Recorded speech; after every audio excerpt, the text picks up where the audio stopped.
नमस्कार दोस्तों, भगवान राम और भगवान शिव के बीच युद्ध। क्या आप इसके पीछे की कहानी जानते हैं? भगवान शिव द्वारा दिया गया पाशुपातास्त्र शिव को समर्पित है। क्या आप इस प्रयोग के पीछे की कहानी जानते हैं? उन दोनों के बीच इसका अर्थ है यह जानना कि युद्ध क्यों हुआ। वीडियो का अंतिम भाग बिना कहीं छोड़े हमें इंतजार करना होगा और देखना होगा अभी भी देर क्यों हो रही है। चलिए आज का एपिसोड शुरू करते हैं। सबसे शक्तिशाली हथियार। इनमें सबसे शक्तिशाली है पाशुपातास्त्र। उसके साथ 1 मिनट में पूरी सृष्टि का नाश कर देना यह किया जा सकता है। दूसरी ओर सर्वशक्तिमान ईश्वर परमेश्वर ने अपनी शक्ति से तीसरी आंख खोल दी। समस्त सृष्टि को नष्ट करने की शक्ति जिसके पास है, सर्वशक्तिमान परम प्रभु का विरोध किसने किया है? भगवान विष्णु का एक सच्चा अवतार भगवान राम विश्व के कल्याण के लिए त्रेता संस्कार करते थे। युग में भगवान विष्णु ने नरुं का रूप धारण किया। उन्होंने भगवान राम के रूप में अवतार लिया। धर्म भगवान राम, जिन्होंने राज्य की स्थापना के लिए अवतार लिया था, भगवान शिव के पुत्र थे। श्री राम ने तुरंत ही पाशवत अस्त्र का प्रयोग किया। उन्होंने इसे शिव पर नहीं डाला। वह हथियार सीधा है। वह परमेश्वर के हृदय में जाकर अंकित हो गया। इसके साथ ही भगवान का सारा क्रोध शांत हो गया। वह आया और वाष्पित हो गया। परम प्रभु वह शांत हो गया और तुरंत श्री राम को देखा। हे रामचंद्र, अपने युद्ध कौशल से तुमने मुझे खुश कर दिया। जो चाहो वरदान मांगो, उसने पूछा। तब श्री राम ने परमेश्वर से कहा, हे प्रभु, कृपया भरत के पुत्र पुष्कलु को आशीर्वाद दीजिए। इस युद्ध में शहीद हुए अन्य सैनिक, वह मुझे जीवित रखना चाहता था। तुरंत प्रभु परमेश्वर ने दोनों पक्षों की सेनाओं को विभाजित कर दिया। युद्ध में मारे गए सभी लोग, वह बच गया। वह वीर की इच्छा के अनुसार मारा गया। उन्होंने स्वयं को एकजुट किया। बहुत ज्यादा विनाशकारी युद्ध खत्म हो गया है। वह स्वयं 2 देवताओं के बीच भयानक घटना युद्ध। इस युद्ध के बारे में जाने, टिप्पणी करें कि आप कैसा महसूस करते हैं। मुझे बताओ। अगर आपको वीडियो पसंद आए तो लाइक करें, इसे साझा करें। इस तरह और भी वीडियो के लिए इस चैनल की सदस्यता लें। घंटी आइकन पर क्लिक करें। रूप श्री राम है। प्रभु के दर्शन श्री राम ने तुरंत अपने हथियार गिरा दिए और हे प्रभु, शिव को नमन करते हुए उन्होंने दया और आज्ञा से रावण का वध किया। मेरे अंदर जो भी शक्ति और ताकत है वो सब आपकी देन है। अब ये अश्वमेध यज्ञ भी तुम्हारा है।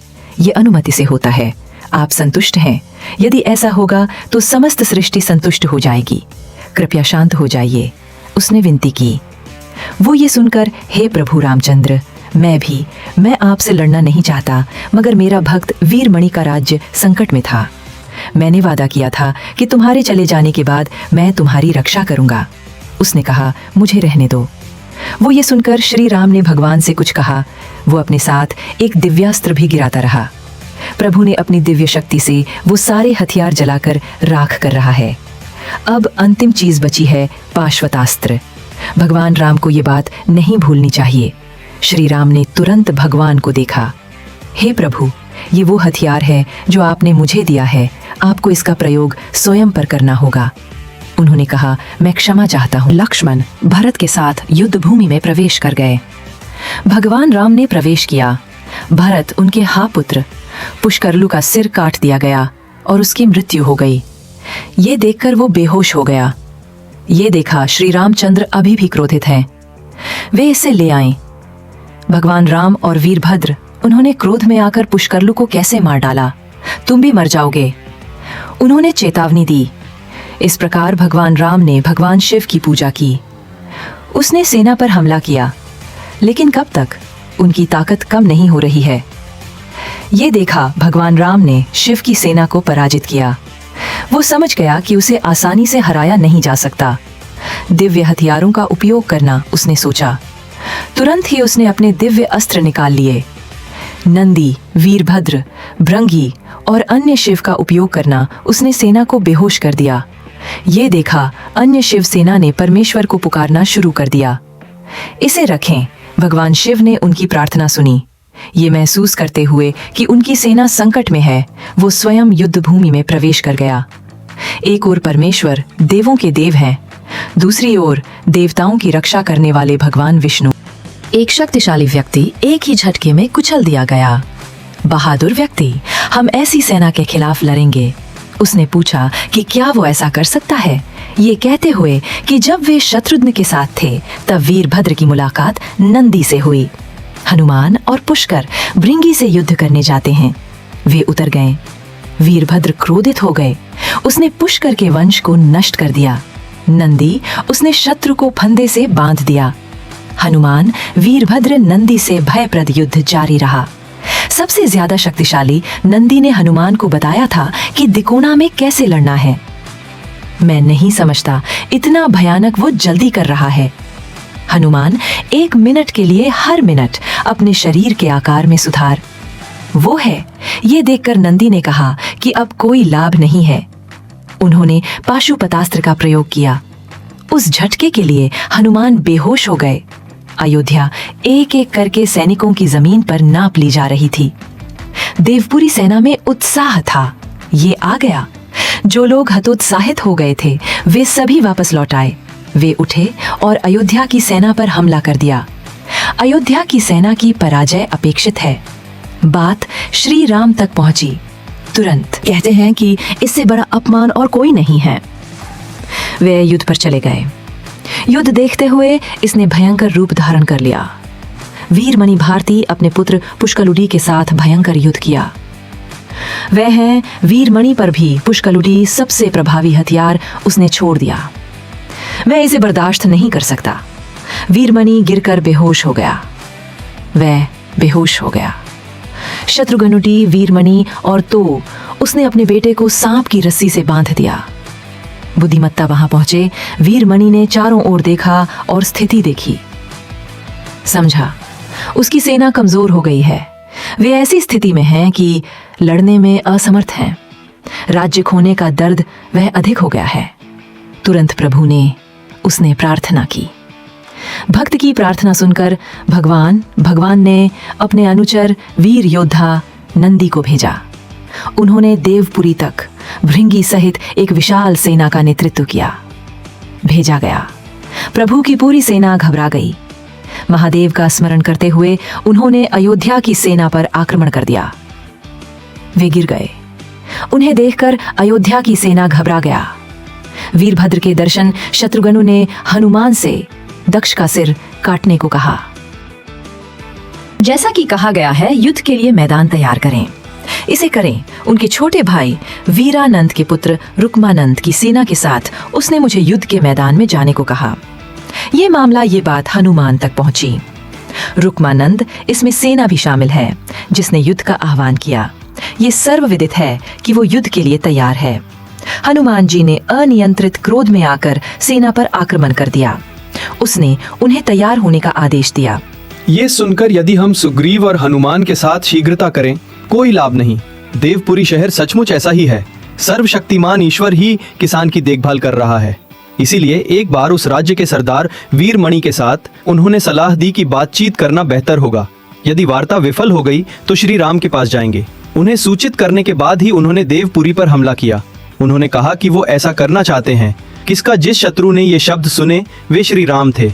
यदि हमें स्वयं युद्ध में उतारा जाए तो हम पहले देवपुरी क्यों हैं? चलो सेना से लड़ें। आगे क्या होगा चलो देखते हैं। जब भगवान राम युद्ध भूमि पर आते हैं, उन्होंने चेतावनी दी। यह मामला वीरमणि को यह ज्ञात है। वह उनके लिए किस प्रकार के भगवान राम थे, किसी को सारी जानकारी मालूम है। विष्णु भगवान राम के अवतार के बारे में बहुत कुछ वह सुना। इसीलिए उनके बेटे उसने फोन करके इसके बारे में पूछा। भगवान राम पर वीरमणि ने पूछा, युद्ध की घोषणा क्या है? वह अपने बेटे से बहुत प्यार करता था। भगवान राम पर उनका मानना है कि युद्ध करना अच्छा नहीं है। वह तुरंत राज्य में गया और बोला, यह राज्य के लिए हानिकर है। उसने मुझसे घोड़ा सौंपने को कहा। इसके अलावा भगवान राम स्वयं विष्णु हैं। यहाँ तक कि दिखावट भी बेटे के लिए एक अच्छा सबक है। इसे करें। यह सुनकर रुक्मानंदु ने अपने पिता से बात की। यदि हम युद्ध की घोषणा कर दें और पीछे हट जाएं, तो यह हमारा होगा। यह जाति और क्षत्रिय वंश के लिए अपमान की बात है। क्षत्रियों के लिए आत्मसम्मान बहुत महत्वपूर्ण है। मैं इसे खो नहीं सकता। हम अपनी गरिमा का सम्मान करते हैं, बनाए रखना चाहिए, अर्थात घोषित किया जाना चाहिए। इस बात पर दृढ़तापूर्वक जोर दिया कि युद्ध अवश्य समाप्त होना चाहिए कहा। यह सुनकर वीरमणि के यह विभिन्न राज्यों से होते हुए देवपुरम शहर तक पहुंचा। उस राज्य के राजा के बारे में चाहे जितना भी कहा जाए ज्यादा नहीं। उस राज्य में वीरमणि नाम का एक राजा शासन करता था। वो शासन कर रहा है, लोगों को खुश करो, खुशियों के साथ और बिना किसी कमी के। वो बहुत शक्तिशाली और गुणी व्यक्ति भी हैं, परम प्रभु का महान भक्त। एक बार की बात है, वीरमणि कठोर तपस्या करके मनुष्य परमेश्वर को प्रसन्न करता है। उसने किया, उनकी तपस्या की सराहना की गई। भगवान वीरमणि का अपना राज्य है। जब भी खतरे में हो, अकेले, उसने मुझसे वादा किया कि वो आएगा और मुझे बचाएगा। देवा, ये जानकर अन्य लोग राज्यों के मुखिया कौन हैं, वीरमणि की ओर वे तो ऊपर भी नहीं देखते। इसीलिए वो शहर देवपुरी या महाकाल नगरी बुलाया। ऐसे राज्य में भगवान राम के अश्वमेध यज्ञ का हिस्सा था ये घोड़ा प्रविष्टि की। वीरमणि ने यह देखा, उनके पुत्र रुक्मानंद ने वो घोड़ा ले लिया, उसने गिरफ्तार कर लिया। भगवान राम की सेना उन्होंने चेतावनी दी, इस घोड़े को छोड़ा नहीं जाएगा। वीरमणि का अर्थ है घोड़ा ले जाना। अपने पुत्र रुक्मानंद को युद्ध में पराजित करो। वह सीधे युद्ध में उतर गया। समस्त सृजन वहां अराजकता थी। ये भगवान राम का अश्वमेध है। वह शब्द जब बलि दी गई, अश्वमेध यज्ञों में से एक घोड़े को देश में छोड़ दिया गया है। वह घोड़ा जहां भी ये रुकता है, वह राज्य एक बलिदान है। ये उन पर निर्भर करेगा जो ऐसा करते हैं, या कि जहां भी तुम घोड़ा बांधोगे, राज्य के राजा ने यज्ञ करने वाले राजा से युद्ध किया। उसे अपने राज्य की रक्षा करने में सक्षम होना चाहिए, या घोड़े के साथ साथ उसने अपना राज्य भी खो दिया। सौंप दिया जाना, ये नियम है। घोड़े के साथ साथ श्री राम के छोटे भाई शत्रुघ्न आगे आए। वह रास्ते में है। जहां तक घोड़े की बात है, सभी राज्य अयोध्या के शासकों के हैं, वहां हैं। अयोध्या के राजाओं से पहले के सभी राजा अपना सिर झुकाना ठीक है। और ये यही है, साधारण लोग नहीं, एक दुश्मन के साथ हनुमान, भरत, सुग्रीव सहित जांबवंत और पुष्कर, भरत के पुत्र, ऐसे कई योद्धा हैं, देवता, यहाँ तक कि वे उनका विरोध करने का साहस भी नहीं कर पाते, क्योंकि उन्हें सचमुच प्रतिरोध करना होगा। श्री राम विष्णु के रूप बड़े भाई हैं, ये तो सभी जानते हैं। तो सभी घोड़े